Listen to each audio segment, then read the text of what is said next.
Hello, everyone. Hopefully, you're having a very good day. This is Neophyte DAG, and I'm going to bring you another message that is called The Three Sons of Noah. And this message is a story about you. It's your story. You are one of the sons of Noah, and I'm going to bring out who exactly you are in this message. So hang on to your seats. This is going to be a very, very good message. Noah had three sons. The first, which is the oldest one, is Japheth. The second is Shem, and the third is Ham. And you've heard of the story of Noah, the biblical flood, where the earth was flooded. And then once the water went away, then Noah and his sons started to rebuild the earth. And then after the earth was rebuilt, then Noah divided the earth among his sons and their descendants. So it's a mythological story, but it has some truth to it and has some mythology to it. And then what I want to bring out to you is more of the truth that's in it. And then later on in other message, I'll tie in the mythology and how the Noah story fits into your life. We're going to jump in and cover, some more details of who these sons are and what their role is in your story, not his story, but your story. To find out the meaning of some of the words that are covered in the Bible, we're going to go to this pictorial Bible. It gives the meaning of words that are used in the Bible. It's called the Zondervan Pictorial Bible. And these are Bibles that were written when the original Bibles were being translated, and the meaning that they had pulled from it, they buried it into these old books. And again, no one gave us the keys that were in these books until now, when the Most High is making all of these books available to us where we can figure out things on our own. So we're going to pull some things out of this book, and also we're going to pull a lot more details out of the Old Testament. It's called the pseudepigrapha. This was part of the Old Testament, the original Old Testament, but it was taken out. A lot of books were taken out. The Bible that you have and the Old Testaments that you have is not the complete Bible. It's missing a lot of books which were plainly written. The entire Bible was plainly written where a 5-year-old can sit, read it, and get the understanding. But it was changed and it was put in all these coded language, so you wouldn't be able to grab anything useful from it unless someone tells you what the incorrect meaning is, which we have been getting so far, or someone who comes and know the truth and can unlock that book for you or help you to unlock it. So in going back to the Old Testament pseudepigraphas, a lot of books in there, you'll find a lot more books that were in the Old Testament that were taken out that you can now read and get a better understanding as to what the entire Bible is talking about. So let's jump in. So in going through the Zondervan, pictorial Bible, this is what the meaning that they give us for Japheth, describing who he is. And I've highlighted a few sections that will be of interest to us as we go some more through this. So Japheth, he was the older son. He was older than Shem. And what I also want to point out is who is Japheth, and where he's from. So the other part, which describes a little bit of who Japheth is, he's the progenitor of the remote northern people of Southeast Europe. That's what they tell you here. But again, it's a lot of code in these words because they cannot give you the entire truth unless you dig deeper into the book of truth to find it out. So they give you a long-winded, description of who Japheth is. But in looking through the Bible, you'll see that Japheth is from the remote north, and eastern part of Europe. That's why I highlighted only north and eastern, and he's in Europe. So he's giving you a location in Europe that Japheth was living in, that was given to him as for him and his people.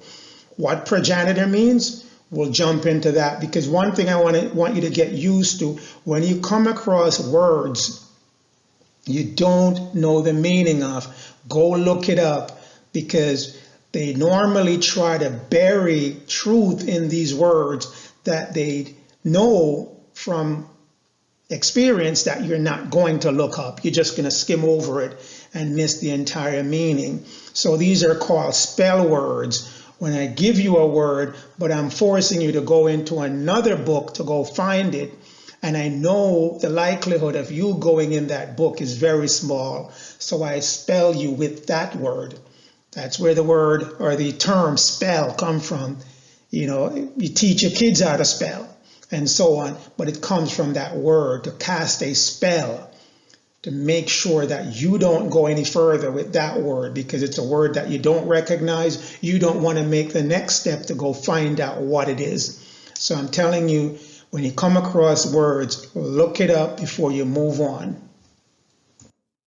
Progenitor, what does that mean? It means an ancestor in the direct line, the forefather. This is an example that they're giving now. It's a forefather, it's a direct line. And they gave an example. Adam was the progenitor of the human race. That's not true, but we'll get into that in a minute. But again, that's part of the general truth and lies mixed together. But what we want to grab from this is that progenitor is an ancestor of a direct line. He's the forefather of that line.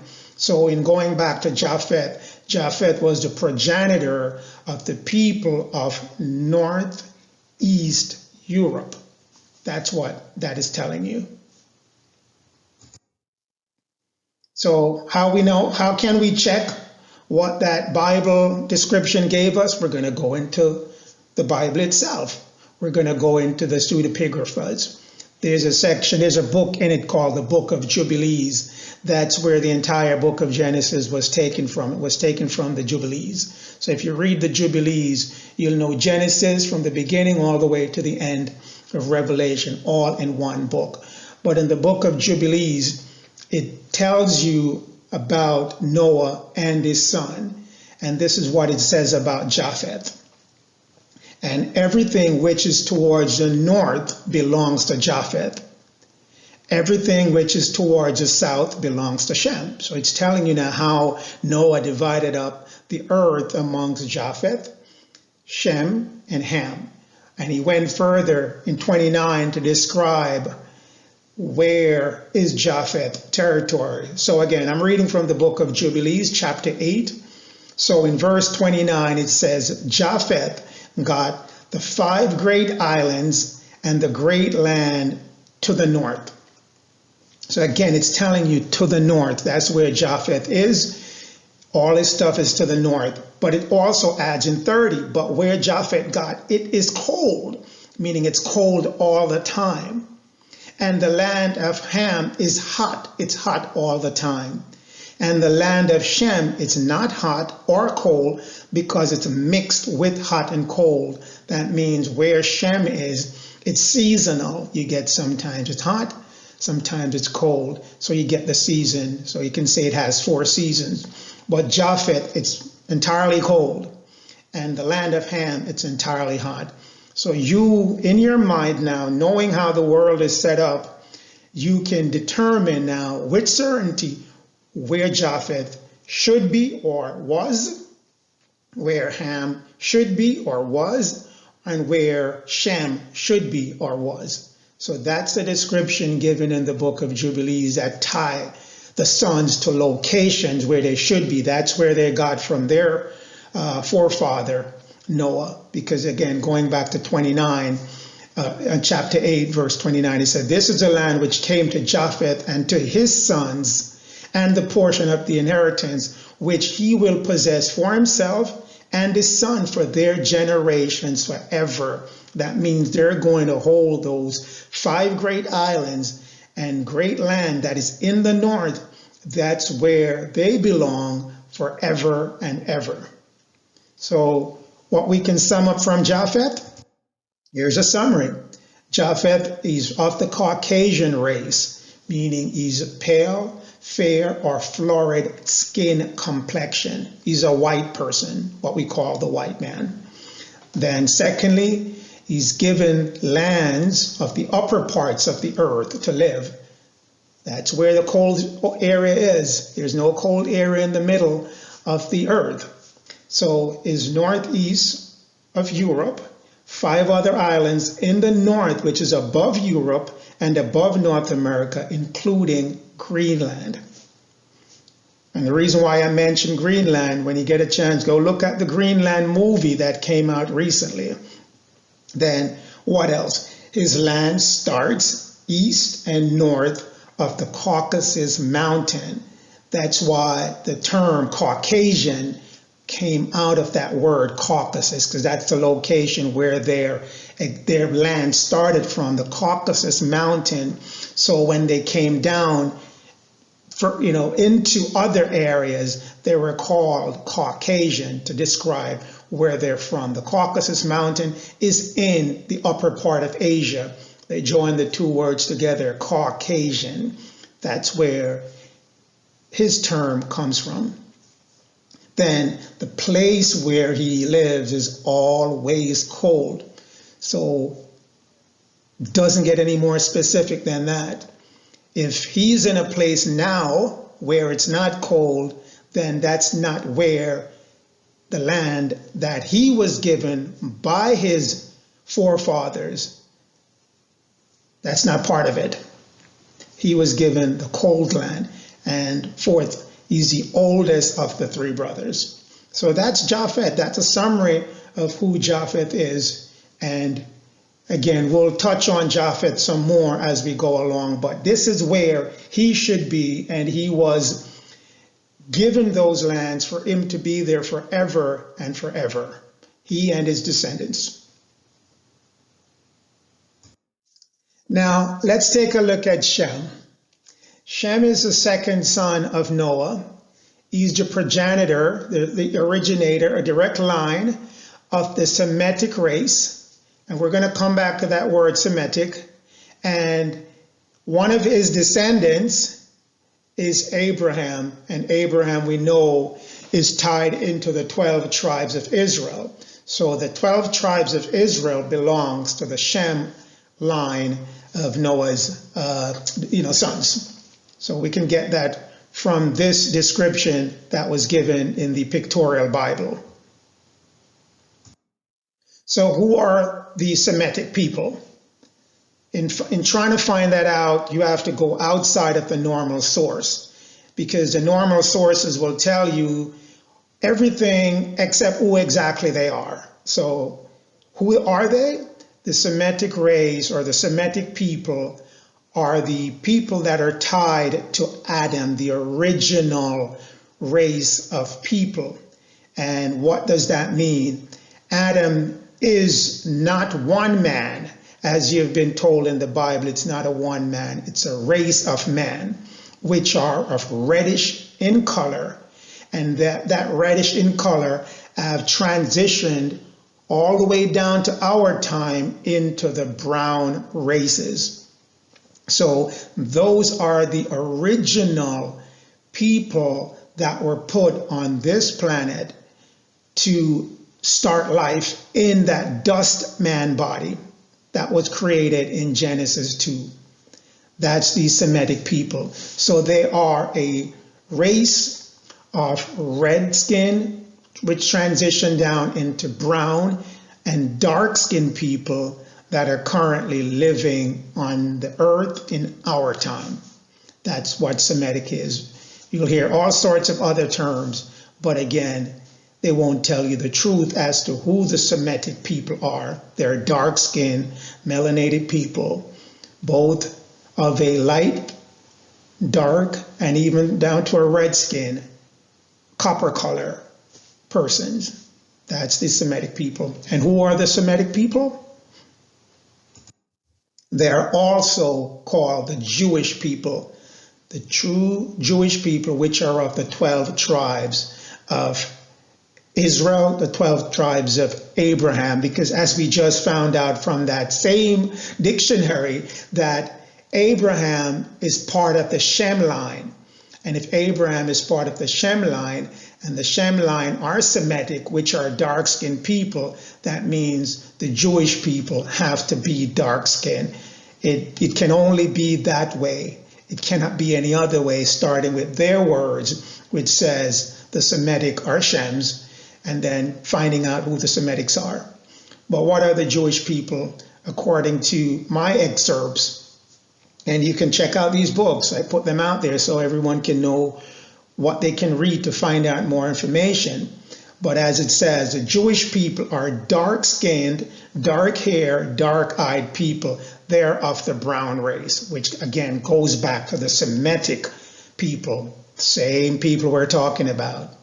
So going forward, we know that the Semitic people are the Jewish people, which are the dark-skinned race, dark hair, dark-eyed, which belong to the line of Shem, but some of them can also belong to the line of Ham. And we'll get into Ham in a minute. So we go back to Jubilees chapter 8 to find out what Shem got. So now in verse 12 it says the lot of Shem was assigned in the document as the middle of the earth. So it's telling you right in the middle of the earth, that's what Shem got, which he would take for his possession and for his sons for eternal generations. So the middle portion of the earth belongs to Shem and his descendants for the end of time, until eternity. So whoever is in the middle of the earth, that location, should only be Shem and his descendants. So anyone who's in the middle of the earth and they don't belong to Shem or his descendants, and they weren't invited into that middle of the earth by Shem or his descendants, then they should not be there. And then in verse 18, it says, Noah rejoiced because his portion was assigned to Shem and his son. Why is Noah rejoicing? What's so special about the middle of the earth? And further down in 18, Noah knows that the Lord of God of Shem had blessed Shem. And the Lord dwelt in the place of Shem. Why the Lord dwell in the place of Shem? Because the middle of the earth, what's described in 19, because no one knew that the Garden of the Eden was the holiest of all the dwellings of the Lord, and that was in the middle of the earth where Shem had gotten. In reading further in 19, Mount Sinai was in the midst of the desert. The Mount Zion was in the midst of the navel of the earth. These three were the created holy places, one facing one another. So in the middle of the earth, you'll see that location. Mount Sinai is there, Mount Zion is there. They're all in the middle of the earth, as well as the Garden of Eden. So Noah is rejoicing because he knew that Shem got the best parts of the earth that's connected with the Lord God. So Shem was the most blessed out of all of them, hands down. And again, Noah further indicate what he knew in verse 21. Noah knew that a blessed portion and a blessing had reached Shem and his sons for eternal generations. They got all the land of Eden. So wherever the Eden is, and again, later on we'll cover that in another message. I just don't think, we need to put that out there right now. But wherever the land of Eden is, Shem had gotten it, and his sons, and all the generations forever and forever. So if you are a part of the Shem descendants, then that land belongs to you. The Garden of Eden is your place of residence. And you'll see, more as we go through this message. But the rest of 21 describe for you all that Shem had gotten and the land and the countries that are covered in that description, and I'll read a few of it. I won't read all of it. The land of the Red Sea, the land of the East, the land of India. So wherever India is, it's there, and along the Red Sea. And it goes down a little further, and it tells you, all the places that are included as part of those land. And I'll show you in a more pictorial diagram as to what exactly, is that land. So let's summarize Shem. Shem is of the Semitic race of dark brown, copper, and red skin complexion people. They're what are generally classified as black people. No way out of that one.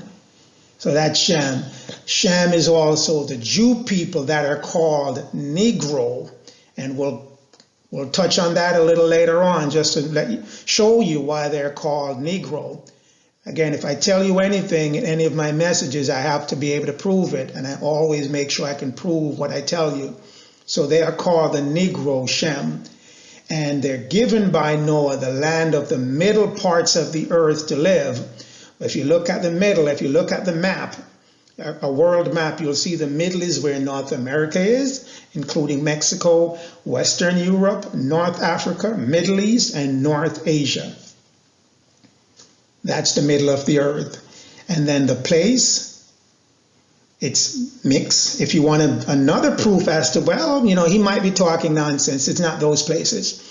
So look at 4, as it tells you again in the Jubilees, it's a mix of hot and cold. So of those regions, are they seasonal? Is there a mixture of hot and cold there?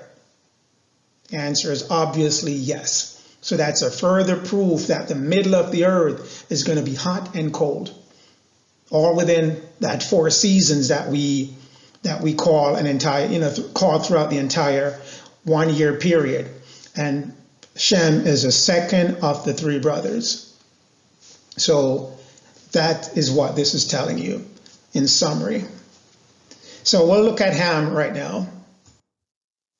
So Ham, he's the youngest of the sons of Noah. Okay, he became the progenitor of the dark races, not the Negroes. So again, this is confusing, but at the same time, it's giving you information which they're not telling you. So if Ham is not the Negro, then who is the Negro? They didn't tell you that Shem was a Negro. And they didn't tell you Japheth was a Negro. Japheth is in the north, so he's clearly not the Negro that's living all in those cold regions where it's only cold. So by process of elimination, it has to be Shem that is the Negro, because Shem, again, is another son, and he's of the dark race, the Semitic race. And if Ham isn't the Negro, then Shem has to be the Negro. That's how you get to your destination. These things are not made easy for you to figure it out in one straight puzzle. You're taken on many journeys, but again, you have to use different books and always go back to the book of truth, which is the Bible, to validate all the other truths. So that's the story on Ham. Let's dig into some more of where Ham is supposed to be. So Ham was given the hot parts of the earth. So Japheth got the top, Shem got the middle, now Ham is going to get the lower portion, which is in the south, and where it's always hot. So the book of Jubilees, chapter 8, it gives you, the sort of the specific areas now of where Ham was supposed to be located, and all his sons and all the generations of his sons will live in that location. That is their rightful location. I won't go into it because, again, there's certain things that I just don't want to pull out as yet in this, but I'll just leave you with the main description given to Ham territory, that it was in the hot zones, and he and his sons and all their descendants is going to hold that forever and forever for all generations. So again, based on what you know about the earth, the areas that are always hot, continuously hot all year round, that's where Ham was assigned. And in verse 22 and 23 of chapter 8, it gives you specific on where those lands are. But if you don't know the starting point, then you won't be able to pull out the rest of where Ham is or draw it out. But I've gone ahead and done some of the mapping out for you, and we'll see it as this message continues. So this is a summary of Ham. Ham also is of the Semitic race. He's a dark skin. He's not the progenitor of it. He's a direct offspring of that, a Semitic line. He's also of the Jewish race because, again, some of his folks are mixed in with the dark skin, the original dark skinned folks. And he was given land, the lower parts of the earth to live, which covers Central Africa, South Africa, Central America, South America, and South Asia, including Australia. The place given to live is always hot. It's always hot. And he's the youngest of the three brothers. So that is Ham in a summary. And we'll go into what's the relationship of where each of the brothers got in accordance with the world map as we know it now. This is a visual picture of how Noah divided the earth between his three sons and their descendants for eternity. Japheth to the north, where it's cold, always cold. Shem to the middle of the earth, where it's neither hot nor cold, it's seasonal. And then Ham down below, getting all the hot zones.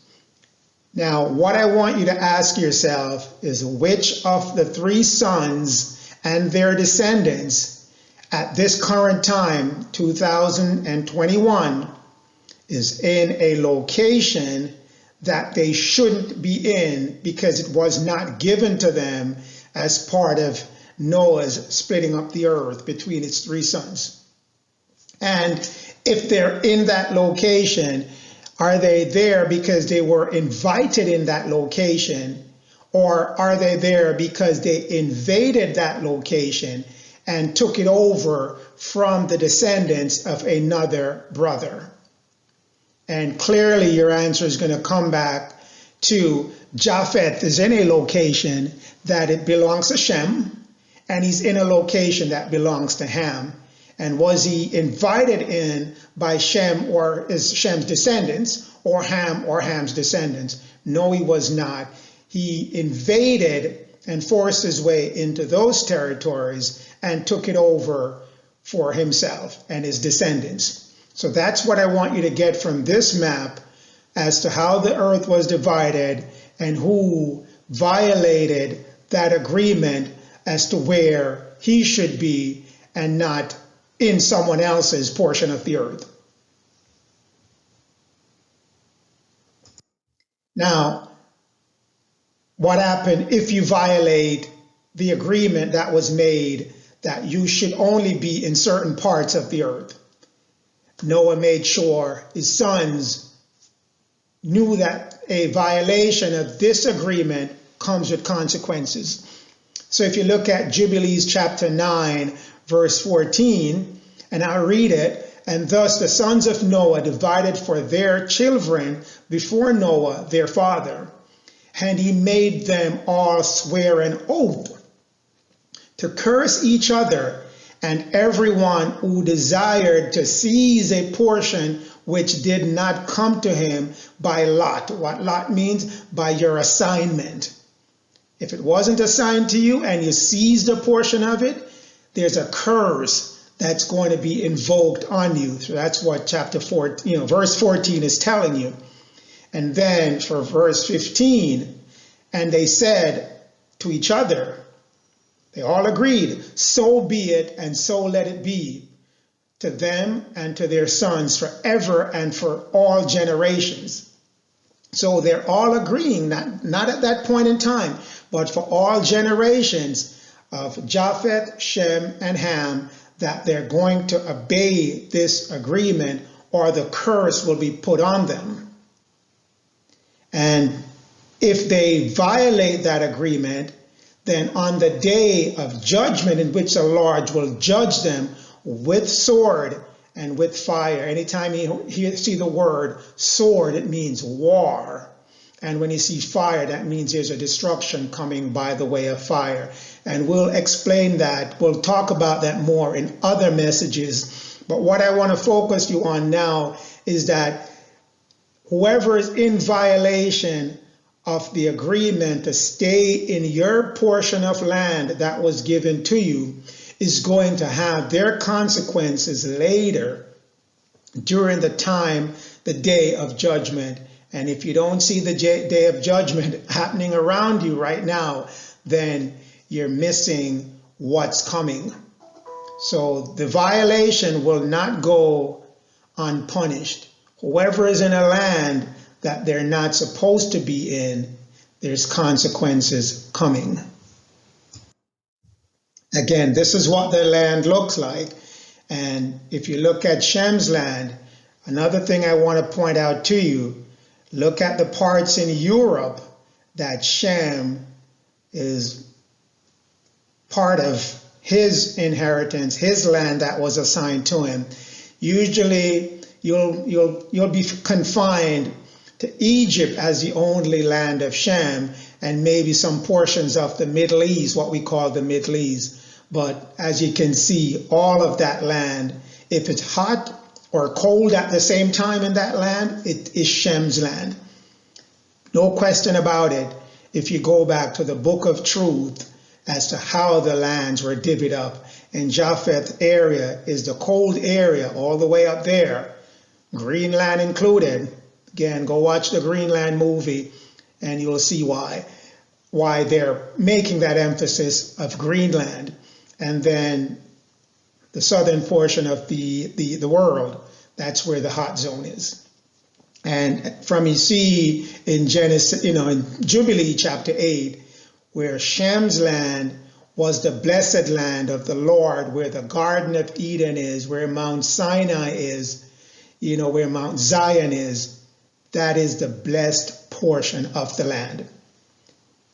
So clearly the favorite of all the sons was Shem, who had gotten the best land, and the other sons over time, would move into those lands, but were pushed out. But at these final days, Japheth made a massive push into Shem's land, into Ham's land, and has now occupied it, and has certainly triggered the curse that's coming to Japheth as part of Jubilees chapter 9, where Noah invoked a curse on any son who would invade the land of another son. Plain and simple. This brings us to the story of the prodigal son. And you might be wondering, what does the prodigal son have to do with Noah and his 3 sons? Well, it has a lot to do with it. The story is about Noah's sons. It's a story that was told in the New Testament by the initiate speaking as Jesus. And whenever the story is given by Jesus, it's given in a parable, meaning it has a literal meaning and it has a deeper meaning. And what you always have to do is pull out the deeper meaning. So the prodigal son, it's about Noah's 2 sons, Japheth and Shem, and their descendants. And the story gives you a timeline between those 2 sons from the time of Pisces, which is the time of deception, all the way to the time of Aquarius, which is now the time of light. And what is it telling you? It's telling you about the fall of Shem at the hands of Japheth. Japheth invaded Shem's land and conquered Shem. And Shem is regarded as a prodigal son. And we'll find the meaning of prodigal, because again, there shouldn't be any word that you don't know the meaning of. But it's telling you that the struggle that Shem is having, being under the bondage of Japheth, and all of that occurred during the time of Pisces. Time of Pisces is a time of deception, which lasts for 2,160 years. and that time ended in the year 2000. The beginning of 2001, January 1st, 2000 starts the time of Aquarius, which is going to last now for another 2,160. But during that time, at the beginning of that time, Japheth has to now go through the curse of invading the land of Shem and the land of Ham, and being on those lands without being authorized, given permission to be on those lands by Shem and by Ham. But this is more specific now to the land of Shem, which is North America, where the Garden of Eden is. Japheth now has to go through the curse of being in that land without being authorized or given permission, and then to be swept off that land into the land that Japheth was assigned during the time Noah gave Japheth and all his descendants for eternity to be only in the land of the north.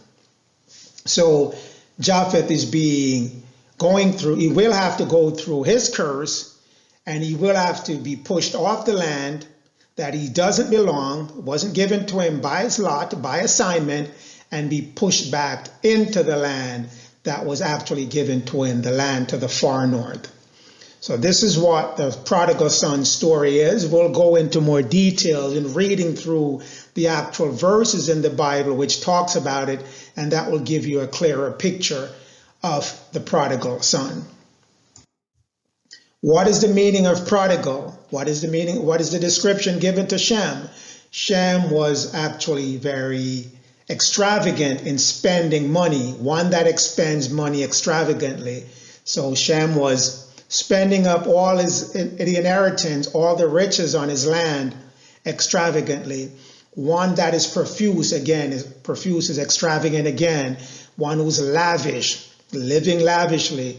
One who's wasting a lot of his inheritance. One who's a spendthrift, spending all the things that is on his land in doing a lot of unnecessary things with it. So that's the meaning of prodigal, one that it's a waster. It's describing the way Shem was before he was invaded and conquered by Japheth. But no deed is going to go unpunished, because that Japheth invading Shem's land is a violation of the agreement that Japheth and his descendants made. And in violating that agreement, you trigger Jubilee chapter 9, where that curse is going to be invoked. And right now, Japheth is going through that curse where he's going to lose all that possession that he had on Shem's and Ham's land, and Japheth is going to get pushed back into the land that rightfully belonged to Japheth, the lands to the north that is always cold. But we'll cover that in more detail when we go through the prodigal son in our next message.